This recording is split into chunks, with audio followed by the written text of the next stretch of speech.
Hello students, आइए आज हम लोग एक न्यू सेशन के साथ फिर आए हैं। और आज का जो सब्जेक्ट है वो बीएसटी है, ट्वेल्थ के लिए, ट्वेल्थ कॉमर्स, सीबीएसई, आईसीएसई या स्टेट बोर्ड सभी के लिए है। और आज का जो चैप्टर है उस चैप्टर का नाम है प्रिंसिपल ऑफ मैनेजमेंट। हिंदी में इसको प्रबंधक का सिद्धांत कहते हैं। और इस चैप्टर में जो भी क्वेश्चन आते हैं बहुत इंपॉर्टेंट होते हैं। इसको अच्छे से समझना ज़्यादा जरूरी है कंसेप्ट वाइज। तो आप वैल्यू बेस्ड क्वेश्चन का आंसर आसानी से दे सकते हैं। ज़्यादातर सीबीएसई में इस टाइप के क्वेश्चन पूछे जाते हैं। और जो अभी क्वेश्चन मैं बतलाने वाला हूँ इसको ध्यान से सुनिए। आप वैल्यू बेस्ड क्वेश्चन या केस स्टडी जिस तरह के भी क्वेश्चन आएंगे आप आसानी से उसको सॉल्व कर पाएंगे। क्वेश्चन है, define 14 principle of management of Henry fail. Henry fail के द्वारा 14 सिद्धांत जो बनाए गए हैं, प्रबंध के 14 सिद्धांत जो बनाए गए हैं उनकी व्याख्या करनी है। यानी हिंदी में इसका क्वेश्चन स्टूडेंट लिख सकते हैं कि प्रबंध के सिद्धांत के हेनरी फेल द्वारा दिए गए 14 सिद्धांतों की व्याख्या करें। हेनरी फेल द्वारा दिए गए 14 सिद्धांतों की व्याख्या करें। किसके बारे में दिया गया है? Principle of management. क्वेश्चन आप समझ गए होंगे, बहुत इंपॉर्टेंट क्वेश्चन है। आंसर देखिए। सबसे पहला इसका प्रिंसिपल है डिवीजन ऑफ वर्क। लेकिन इसको स्टार्ट करने से पहले हेनरी फेल के बारे में थोड़ा मैं बता देता हूं कि हेनरी फेल कौन थे। बेसिकली हेनरी फेल एक सामान्य व्यक्ति थे और सामान्य व्यक्ति की तरह पढ़ाई लिखाई किए।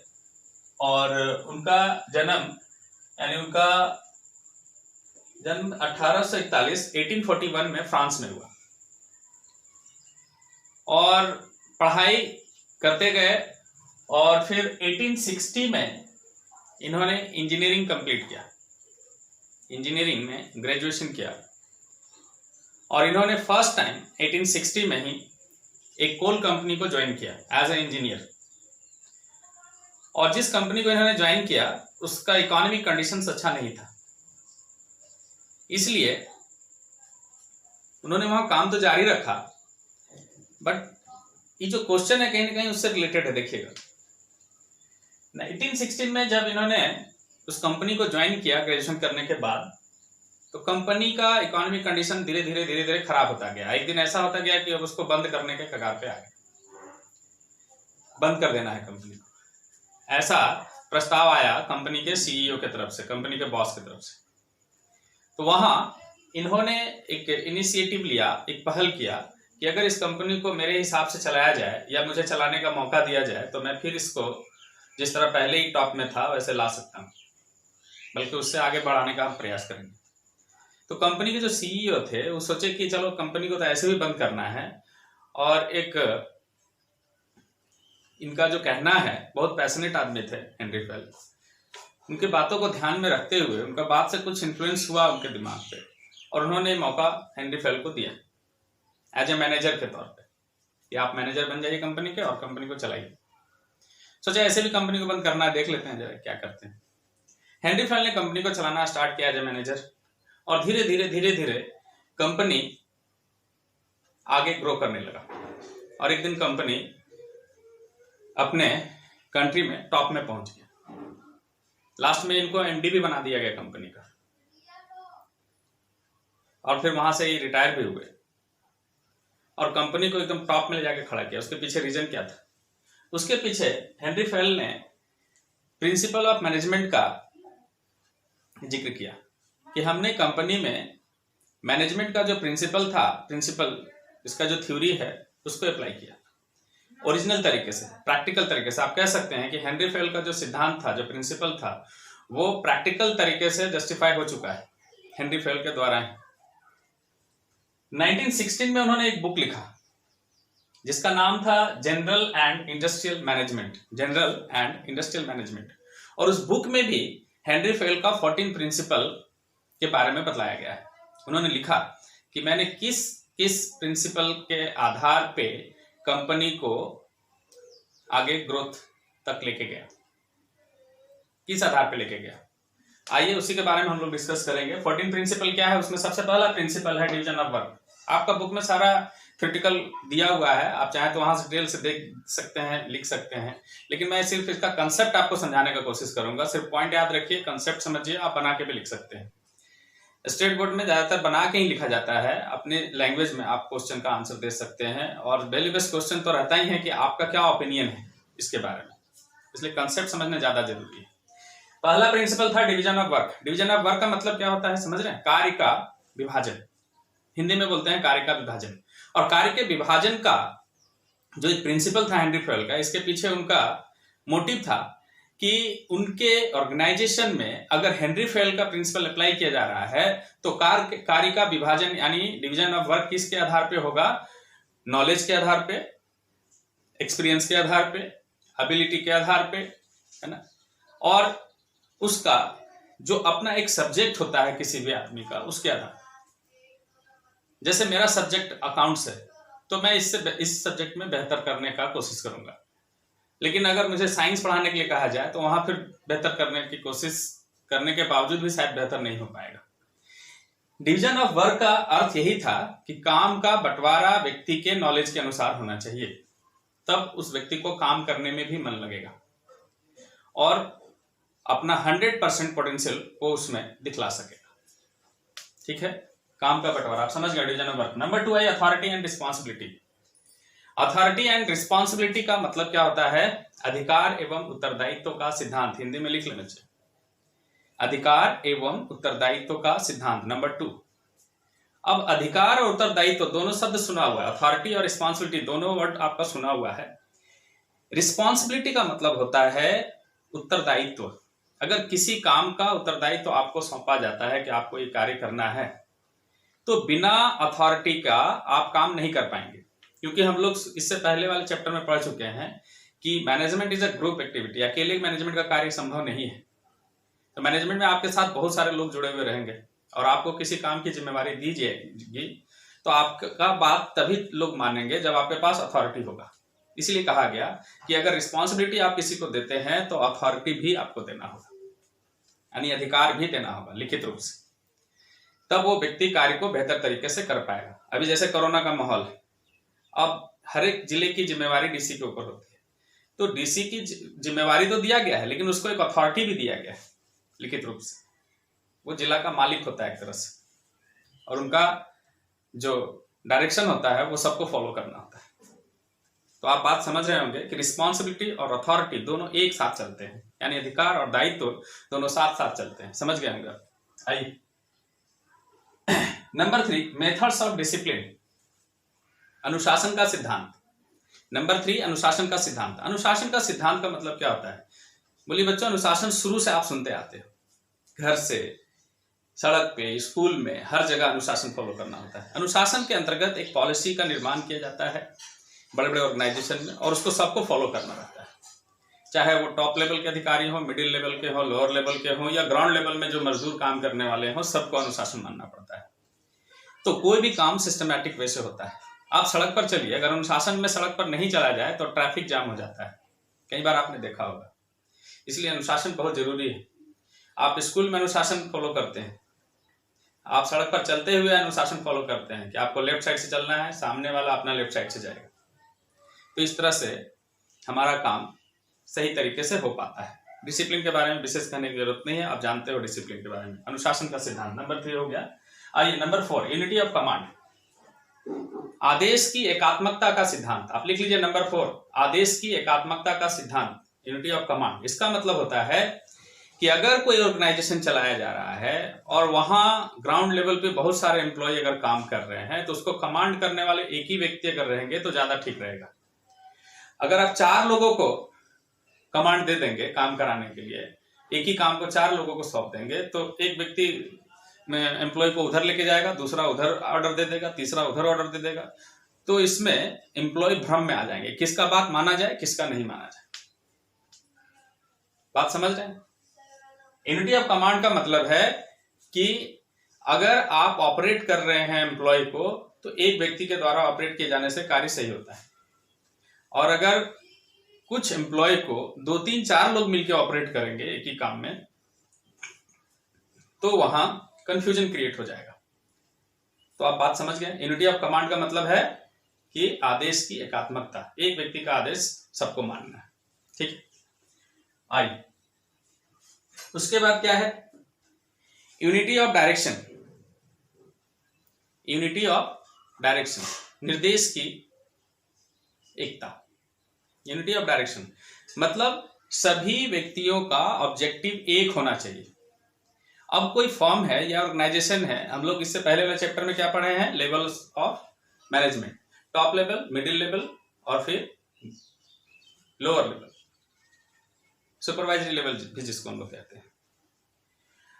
सबका मोटिव एक होता है, चाहे वो टॉप लेवल के हो, मिडिल लेवल के हो या लोअर लेवल के। एग्जांपल लीजिए, एक रेलवे ऑर्गेनाइजेशन है, उसमें टॉप लेवल के भी अधिकारी हैं, मिडिल लेवल के भी हैं, लोअर लेवल के भी हैं, ग्राउंड लेवल में काम करने वाले। सबका मोटिव एक है, रेलवे को सेफली चलाना, हर एक पैसेंजर को सेटिस्फाइड करना, रेलवे को प्रॉफिट में लेके जाना। सबका मोटिव एक। अगर आप एक ऑर्गेनाइजेशन स्कूल चला रहे हैं तो उसमें बहुत सारे लोग काम करने वाले लोग होते हैं, टीचर्स होते हैं, क्लर्क होते हैं, गार्ड होते हैं, प्रिंसिपल होते हैं, और भी सारे लोग काम करने वाले लोग होते हैं, सफाई कर्मी होते हैं। सबका उद्देश्य एक ही होता है कि हमको क्या करना है, स्कूल को एक बेहतर मकाम पे लेके जाना है, इसका रिजल्ट बेहतर से बेहतर करना है। एक क्रिकेट टीम है, इसका भी एग्जांपल मैं दे रहा हूँ, उसमें बहुत सारे प्लेयर्स होते हैं, batsman, bowler, wicket keeper, fielder, allrounder, लेकिन सबका मोटिव एक होता है। क्या मोटिव होता है, how to win the match, match जीतना है किसी तरह। सबका ऑब्जेक्टिव सेम होना चाहिए। यूनिटी ऑफ डायरेक्शन का मतलब डायरेक्शन सेम होना चाहिए और सेम डायरेक्शन में सबको चलना है, चाहे आप किसी भी लेवल में काम कर रहे हैं, किसी भी पोस्ट पे काम कर रहे हैं। आइए इसके बाद नेक्स्ट पॉइंट आपको समझ में आएगा। लिखा subordination of individual interest to general interest. Subordination of individual interest to general interest, Hindi में इसको क्या बोलते हैं, व्यक्तिगत हित की अपेक्षा सामान्य हित की अधीनता। व्यक्तिगत हित की अपेक्षा सामान्य हित की अधीनता। Subordination of individual interest to general interest, लिख लीजिए। कभी भी इस प्रिंसिपल के अनुसार कभी भी आपको किसी के साथ एक पार्शियलिटी नहीं करना है। इसको दूसरे तरीके से हम कैसे कर सकते हैं, जैसे मान लीजिए कि मेरे पास एक बैच में कुछ स्टूडेंट्स हैं और वो अपना टाइमिंग 4 बजे पढ़ते हैं डेली। अब उसमें से एक स्टूडेंट मेरा बहुत क्लोज है, बहुत अच्छा जान पहचान, अच्छा तालमेल है उससे, और वो टाइमिंग के लिए मुझे बोल रहा है कि सर आप हमको 8 बजे पढ़ा दीजिए रात में, और सारे बच्चे बोल रहे हैं नहीं 4 बजे पढ़ेंगे, और वो बच्चा जो क्लोज है वो कितने बजे बोल रहा है, 8 बजे। अब आप बताइए वहां कौन सा प्रिंसिपल हमको फॉलो करना चाहिए। मेरा भी एक ऑर्गेनाइजेशन है और इसको सही तरीके से चलाने के लिए आपको ध्यान रखिए, इसमें क्या लिखे हैं आप, subordination of individual interest to general interest. व्यक्तिगत हित के लिए काम नहीं करना। कैसे हित के लिए काम करना, सामूहिक हित के लिए, सामान्य हित के लिए, जिससे सबको फायदा हो। तो वहां मुझे देखना पड़ेगा कि मेजॉरिटी किधर है। मेजॉरिटी अगर 4 बजे वाले में है तो हम उस हित के लिए, उसके लिए काम करेंगे। अगर मेजॉरिटी 8 बजे वाले में है तो हम उसके लिए काम करेंगे।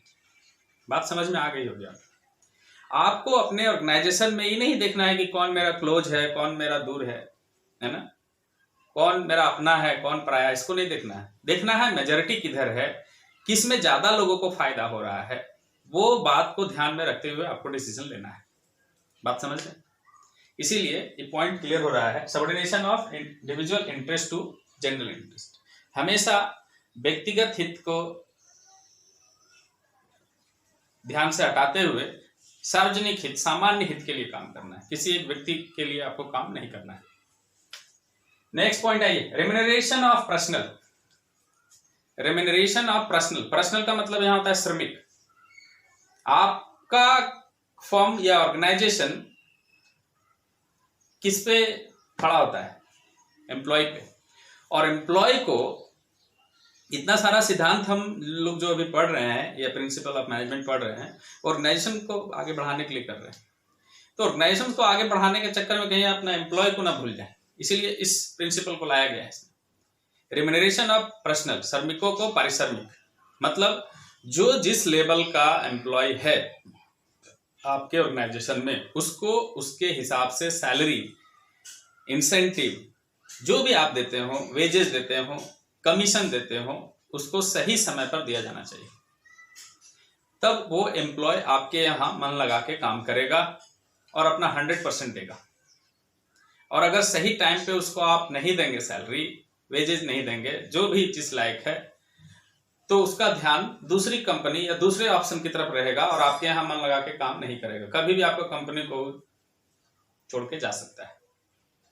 तो इसका एक बैड इंपैक्ट जाएगा ऑर्गेनाइजेशन पे। इसीलिए principle of remuneration of personal, मतलब श्रमिकों को पारिश्रमिक का ध्यान रखना है। श्रमिकों के पारिश्रमिक जो देना है वो समय से दीजिए और जितना उसका बनता है उसके हिसाब से दीजिए। ऐसा नहीं कि टॉप लेवल वाले को आप लोअर लेवल के हिसाब से आप सैलरी देंगे तो फिर टॉप लेवल ध्यान से काम नहीं करेगा। जैसी योग्यता, जैसा डिग्नेशन, उसके हिसाब से सैलरी या जो भी आप दे रहे हैं इंसेंटिव आप दें। आइए, हो गया। इसके बाद 8 नंबर में आपको लिखना है सेंट्रलाइजेशन एंड डिसेंट्रलाइजेशन। इसको पॉइंट्स को थोड़ा डिटेल में समझाना है। सेंट्रलाइजेशन एंड डिसेंट्रलाइजेशन लिख लीजिए। हिंदी में बोलते हैं इसको केंद्रीयकरण एवं विकेंद्रीयकरण का सिद्धांत। Centralisation and decentralisation, principle of centralisation and decentralisation, केंद्रीयकरण और विकेंद्रीयकरण का सिद्धांत। अब आइए इसको कैसे हम समझाते हैं। देखिए, मान लीजिए ये आपका एक फॉर्म है, आपका एक घर है, मान लो ये आपका हाउस है और इसका सेंटर पॉइंट ये है, ये सेंटर पॉइंट है। और सेंटर पॉइंट में घर के बॉस होते हैं। हम लोग का घर का बॉस कौन होता है जनरली? पापा। पापा लिखा हुआ, ध्यान से देखिए। और सारा जो अथॉरिटी है यहाँ किसके हाथ में है? पापा के हाथ। सारा अथॉरिटी मीन्स जैसे बच्चे का अगर फी जमा करना है तो वो पापा करेंगे। अगर कोई दरवाजे पे डोनेशन मांगने आ गया, चंदा मांगने आ गया, वो पापा देंगे। अगर किसी को हॉस्पिटल ले जाना है घर का कोई मेंबर को, वो पापा करेंगे।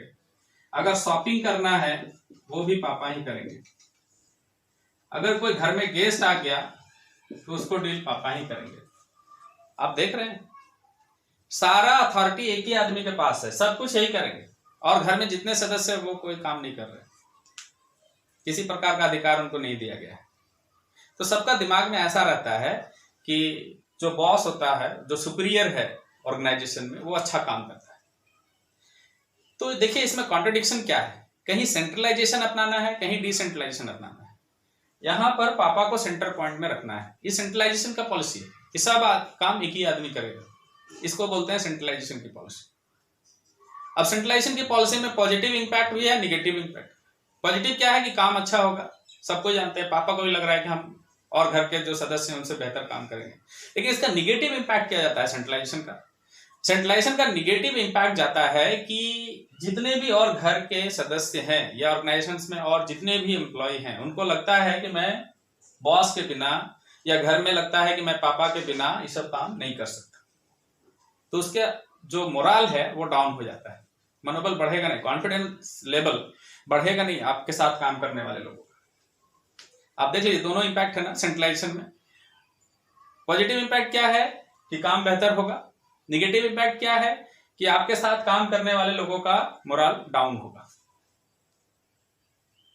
समझ में आ गया? और दूसरा है डिसेंट्रलाइजेशन।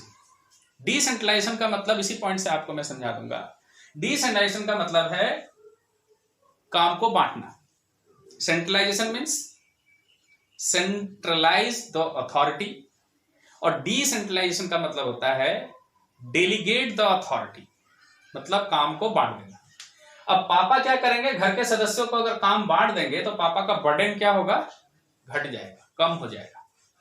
इसका पॉजिटिव इंपैक्ट डिसेंट्रलाइजेशन का। अब आपको लगता होगा कि सर सेंट्रलाइजेशन मानना चाहिए या डिसेंट्रलाइजेशन, ये डिपेंड करता है सिचुएशन पे।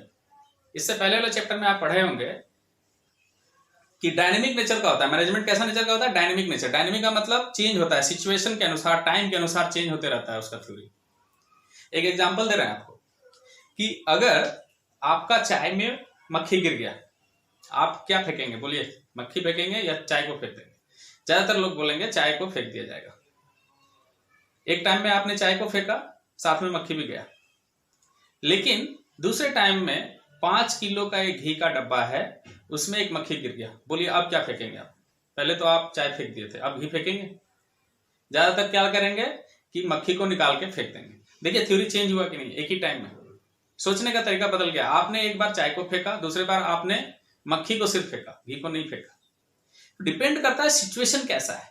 यहां पर भी वही चीज आपको लाना है, समझना है कि कब सेंट्रलाइजेशन की पॉलिसी अपनानी है, कब डिसेंट्रलाइजेशन की पॉलिसी अपनानी है, कब केंद्रीयकरण और कब विकेंद्रीयकरण।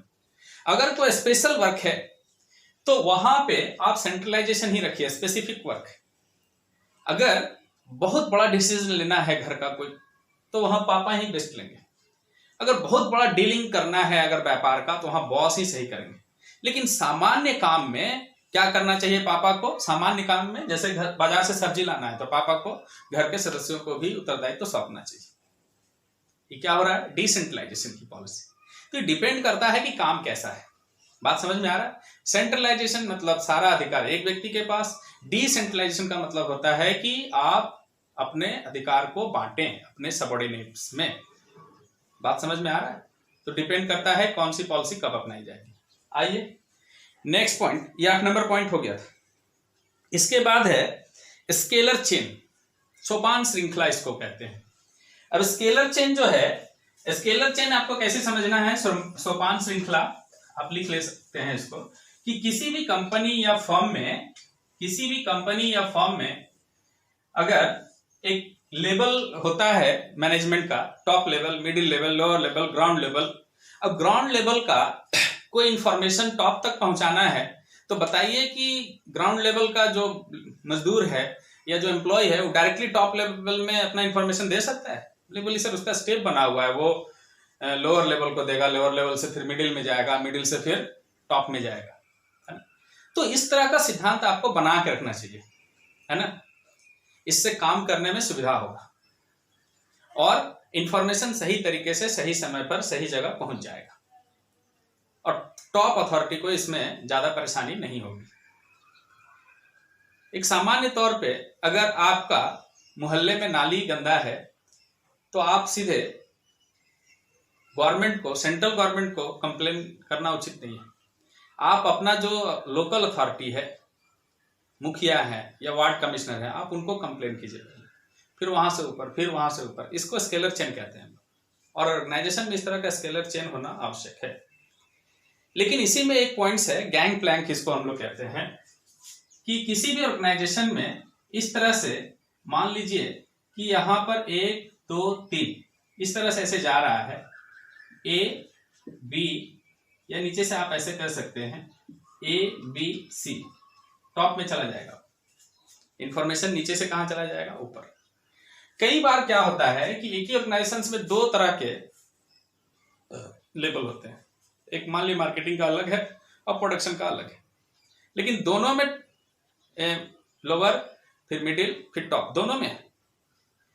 अब कई बार होता क्या है कि इंफॉर्मेशन अगर इधर से इधर ट्रांसफर करना है, अलग अलग दोनों लेवल है, तो कई बार इंफॉर्मेशन यहां से यहां डायरेक्टली ट्रांसफर हो सकता है, यहां से ऐसे आने का जरूरत नहीं।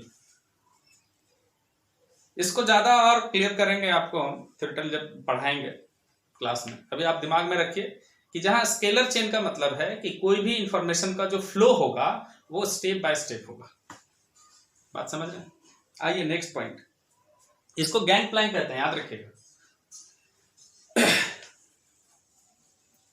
इसके बाद है principle of order. Principle of order कितना नंबर है? 10 नंबर है। प्रिंसिपल ऑफ ऑर्डर का मतलब होता है क्रमबद्धता का सिद्धांत, हिंदी में लिख लीजिए। अब ऑर्डर का मतलब कहीं आदेश नहीं समझ लेना है, कमांड मतलब आदेश था, इसमें कंफ्यूज होता है स्टूडेंट्स। प्रिंसिपल ऑफ कमांड में क्या पढ़े थे हम लोग कि ऑर्डर देने वाला कोई एक व्यक्ति ही होना चाहिए, 2 3 4 लोग होंगे कंफ्यूजन क्रिएट होगा। यहां हम लोग पढ़ रहे हैं प्रिंसिपल ऑफ ऑर्डर, क्रमबद्धता का सिद्धांत। क्रमबद्धता का सिद्धांत हम लोग को क्या सिखाता है बच्चों?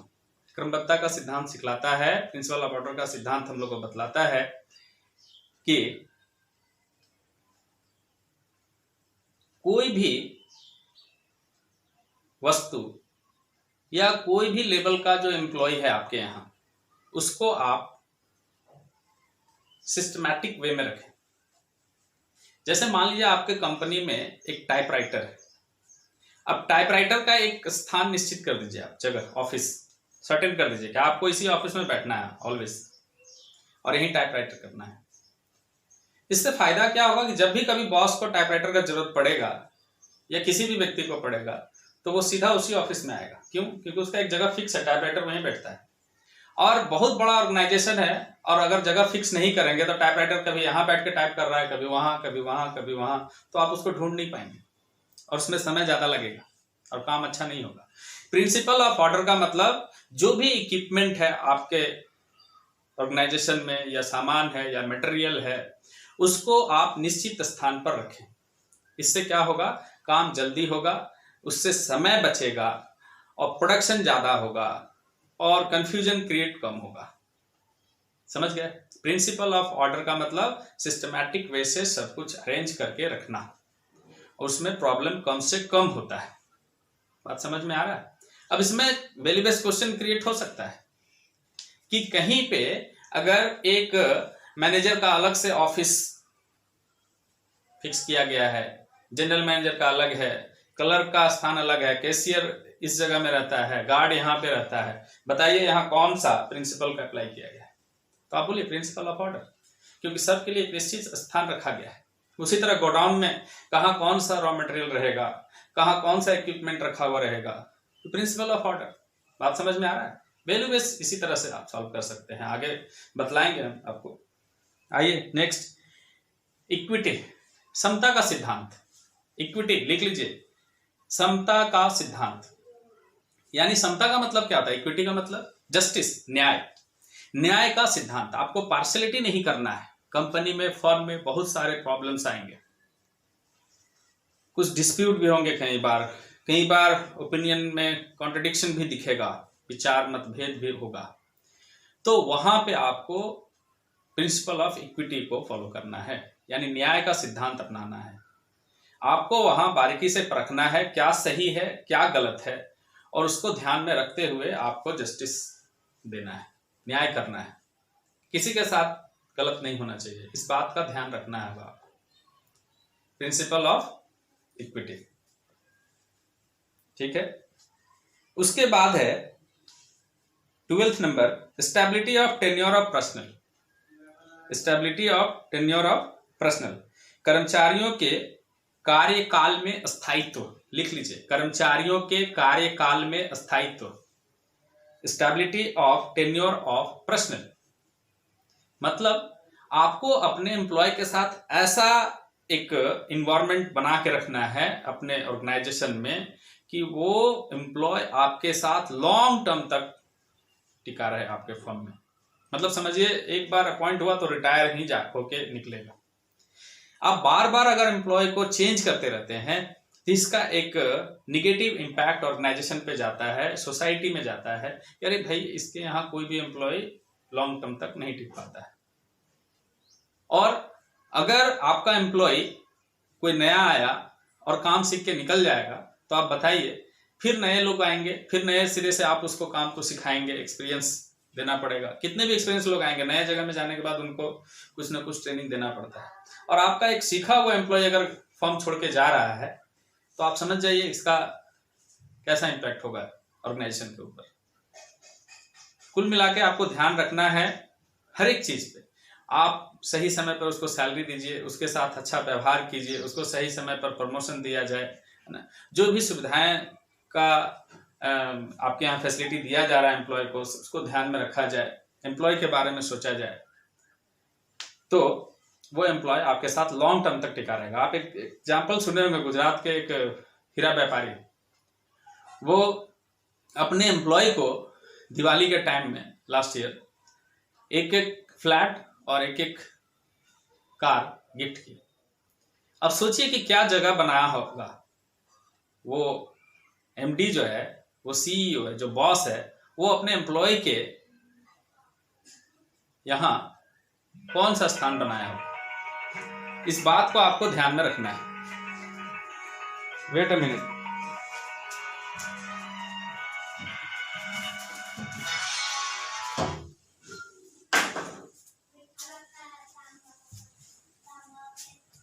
हम लोग बात कर रहे हैं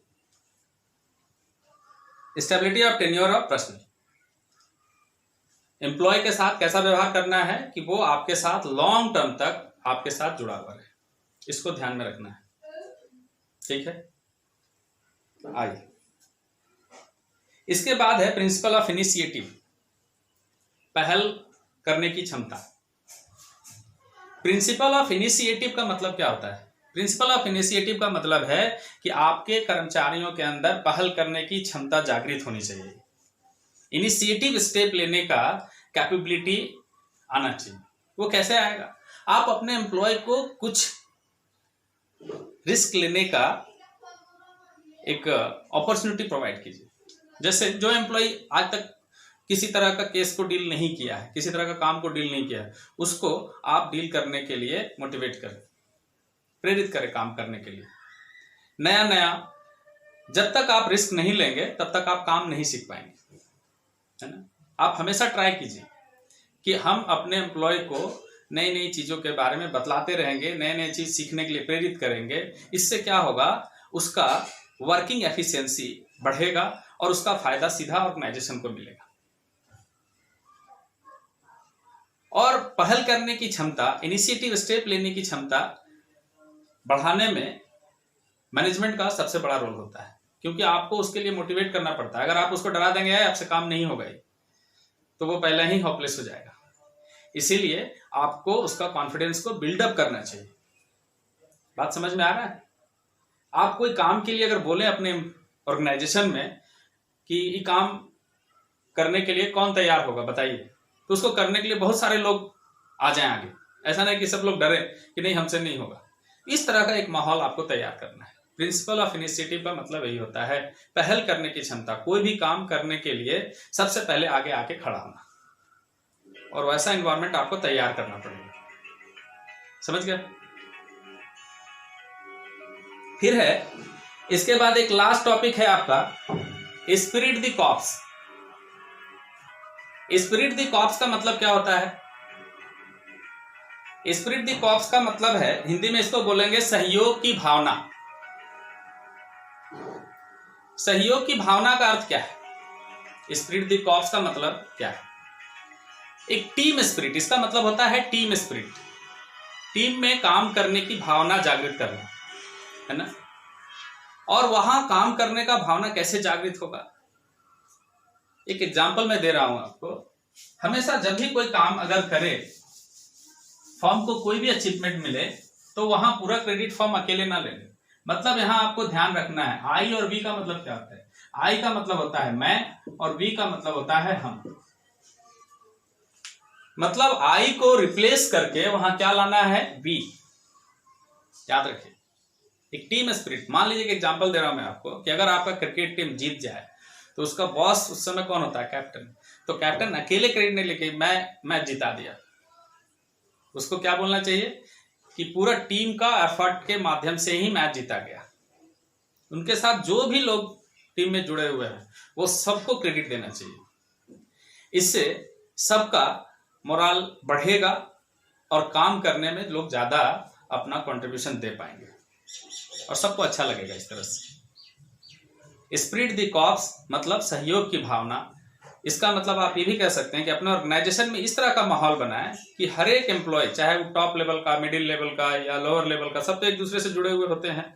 तो वहां सहयोग की भावना होनी चाहिए, एक दूसरे को सपोर्ट करने की भावना होनी चाहिए। ऐसा नहीं होना चाहिए कि मैं यहाँ काम कर रहा हूं, मैं आपका क्यों देखूंगा, आपका काम वो है, मैं क्यों देखूंगा। बात समझ में आ रहा है? आपको एक एग्जाम्पल मैं और दे सकता हूँ। आप कई बार टीवी सीरियल में अवार्ड शो देखते होंगे। उस अवार्ड शो में एक बार आप गौर किए होंगे ऐसा कि जब किसी एक्टर को या एक्ट्रेस को कोई अवार्ड मिलता है तो आप देखते हैं कि वो जब लास्ट में अपना स्पीच देता है तो कितने लोगों को क्रेडिट देता है?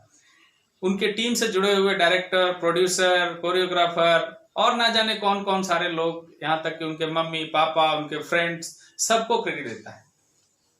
तो यहाँ कौन सा प्रिंसिपल आपको देखने को मिल रहा है? Spirit the corps. इससे क्या होगा? एक टीम स्पिरिट पैदा होगा लोगों में, और किसी को ऐसा नहीं लगेगा कि नहीं मैं फर्म में अकेला हूं। बात समझ में आ गया होगा। 14 प्रिंसिपल का बात हम लोग कर चुके हैं। बहुत आसान है, आप मेरा वीडियो 2-3 बार 4 बार आप देखिए, आपको याद हो जाएगा 14 प्रिंसिपल। ठीक है। और नए स्टूडेंट जो जुड़ रहे हैं वो मेरा चैनल सब्सक्राइब कर लीजिए और बेल आइकन का बटन दबा लीजिए, ताकि कुछ भी हम नया अपलोड करें तो आपको उसका नोटिफिकेशन मिल जाए। और ध्यान से इस क्वेश्चन को कंप्लीट कीजिए, और फिर हम नेक्स्ट वीडियो में नया क्वेश्चन इसी चैप्टर से जुड़ा हुआ लेकर के आएंगे। तब तक के लिए देखते रहिए, and thank you very much for watching this video.